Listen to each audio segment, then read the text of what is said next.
Secretary of State Tony Blinken announced he expects to talk soon with Russian Foreign Minister Sergei Lavrov for the first time since Russia invaded Ukraine 5 months ago. Blinken said the call will focus on a possible swap to free 2 jailed Americans, the basketball superstar Brittany Griner and Paul Whelan. CNN reports the Biden administration's offered to free jailed Russian weapons dealer Viktor Bout. The Kremlin says no deal has yet been reached. Blinken said the call with Lavrov will focus on the possible prisoner swap, not the war in Ukraine. I call to Foreign Minister Lavrov will not be a negotiation about Ukraine. Any negotiation regarding Ukraine is for its government and people to determine.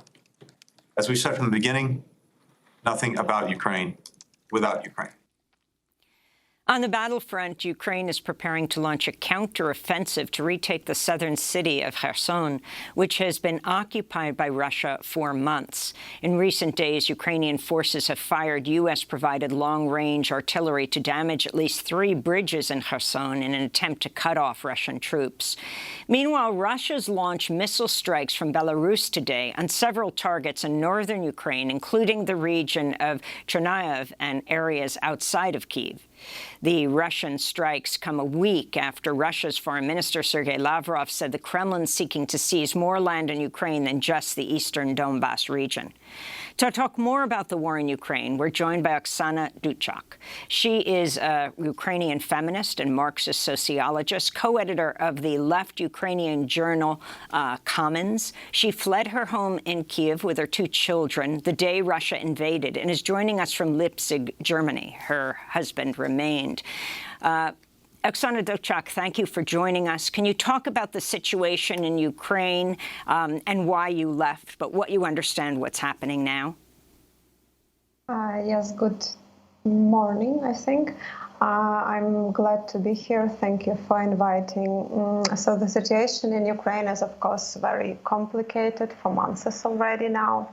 I'm among those who left the countries, and a number of both internally displaced people and refugees from Ukraine is like unseen probably in the recent European history. So the regional situation is generally very difficult. I personally left for various reasons, but also, of course, for fear for my life and life of my children, and for inability to live under the constant pressure of fear, which you have with daily strikes and daily sirens, and warnings about the possibility of strike. Currently, I'm trying to be engaged in a numerous way to be helpful, at least from the distance. And many of my comrades back in Ukraine, they are doing all they can actually to support the resistance of Ukrainian society. Some of them are either doing some volunteer and fundraising for civilians, evacuating people from dangerous zones and providing them with humanitarian relief. Some of them joined the military force of Ukraine. Some of them are supporting military force of Ukraine by providing protective equipment, medicines, and things like that. But in any way, many people in Ukraine do it, and the majority of leftists has also joined this common effort of the society. And Oksana, could you comment on what you think, what kind of support the international community, Europe, the U.S. Have been providing, and what you would like to see more of? Well, of course, we see the unprecedented level of support for refugees, which is also raises a lot of questions about why this level of support was never applied to people fleeing other regions with wars, civil wars, or other disastrous situations. But in terms of Ukrainian refugees, of course, the support is now, it varies from country to country, because some countries, they don't have necessary resources to provide extensive support, or they don't see it possible. Some are providing far more support, of course, than others, but it's also the question to the inequality of countries inside the European Union and other non-European Union countries of the region. On the other hand, there is, of course, military support. which to my extent is should go on, and there is a support on the side of the economic sanctions against Russia, which I still find not quite satisfactory, because the question of the main source of export of Russia, like exporting fossil fuels, it's still under the big question whether this sector of Russian economy will be under the sanction, a substantial sanction, and when it will happen.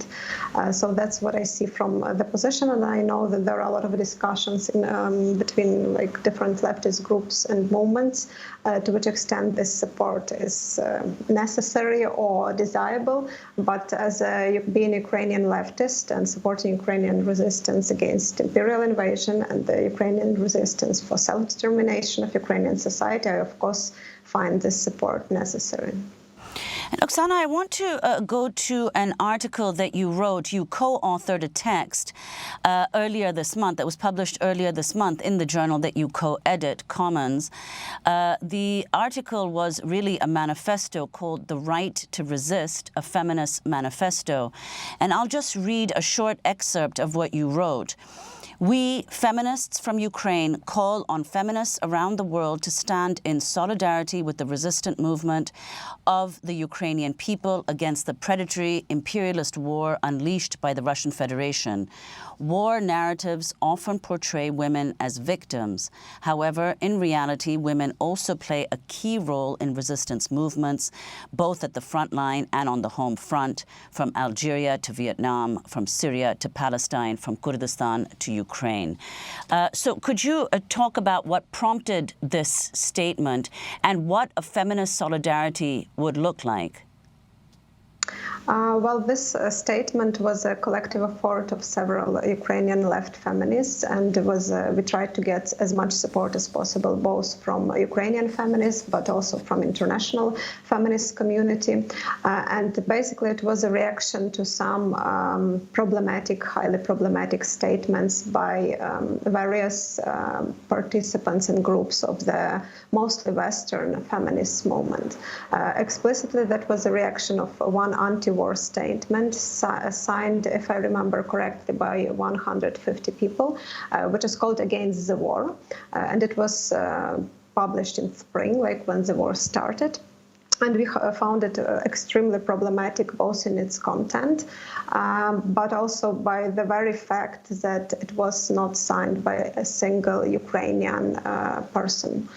So we kind of felt that Ukrainian voices of Ukrainian feminists are basically not represented and not listened to. And in order to for them to be listened to, at least there would be a possibility to hear them, you need to present these voices. And we decided to write this text, the collective statement by Ukrainian feminists, and it was heavily supported, of course, from Ukrainian feminists.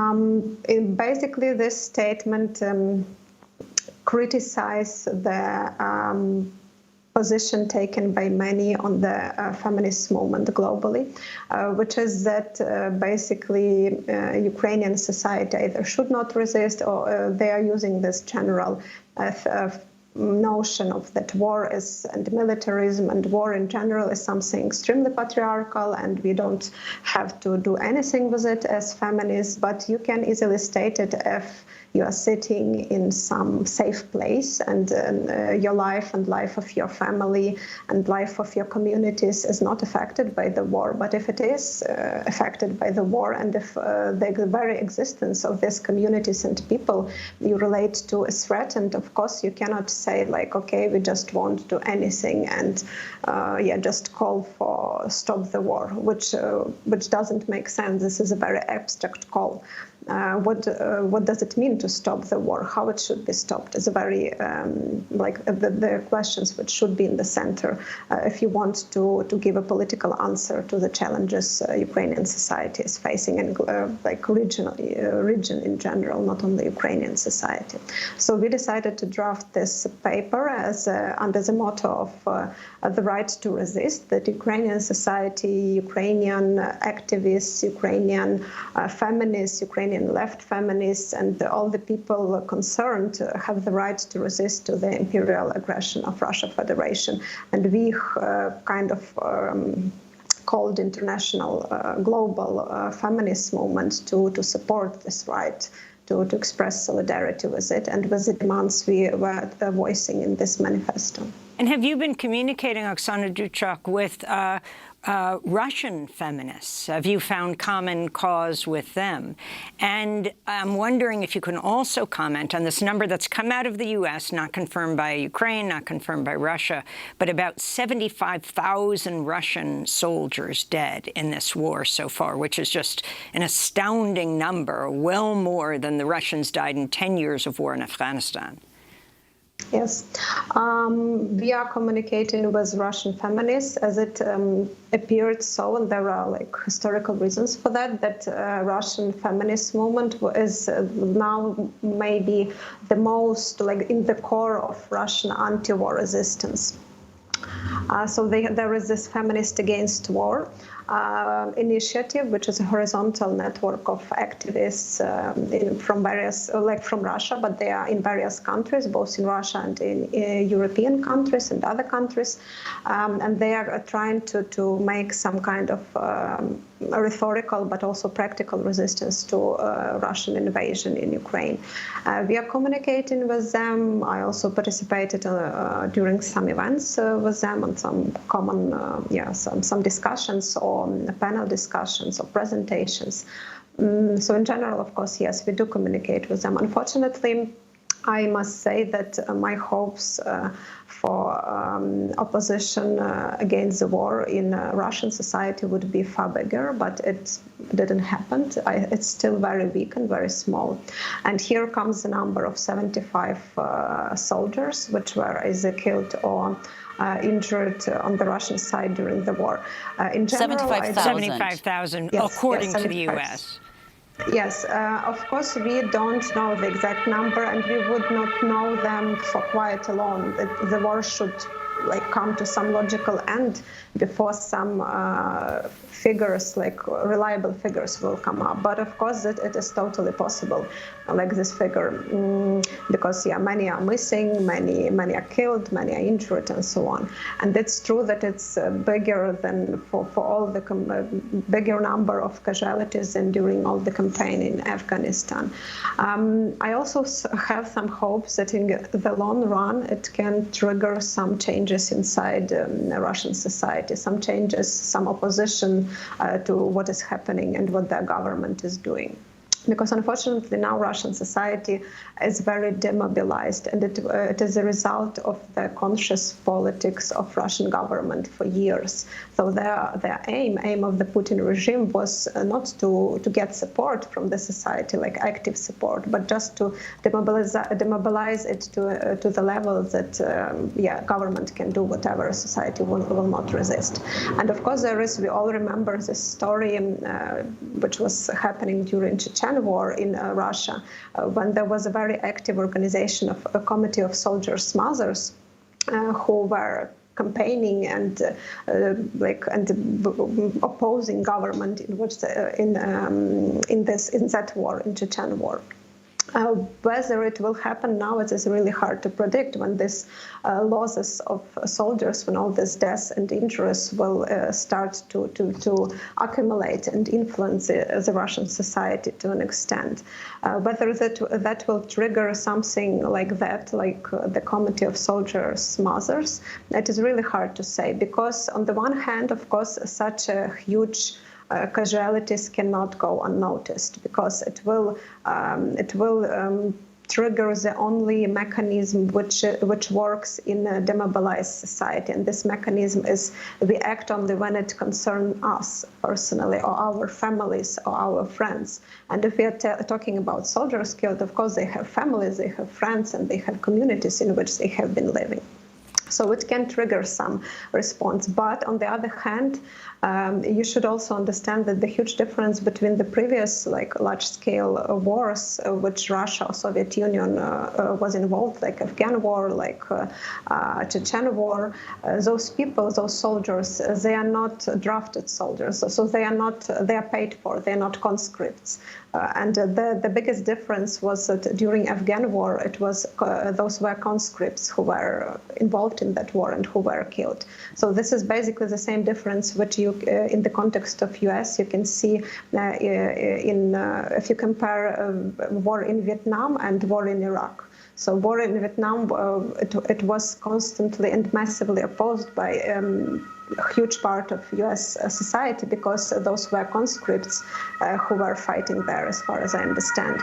And the war in Iraq, it of course triggered also a lot of opposition, but this opposition very fastly was demobilized because those were mostly contractual soldiers who were fighting in Iraq. It was also one of the factors. Of course, there were many others. So I think in the long run, it will trigger some processes in Russian society, but it's also only in the long run, and those processes won't necessarily will be of the sufficient level to raise some visible and practical opposition inside the Russian society. And we're going to go to Moscow in a minute with Nina Khrushcheva, as well as talk about overall what's happening in Russia. And as I talked about the number of Russian soldiers who died in Afghanistan, far under that 75,000 number. 1 million Afghan civilians died. Could be double that during the Soviet occupation. Oksana Dutchak, I want to thank you so much for being with us, feminist, Marxist sociologist, co-editor of the Ukrainian journal Commons,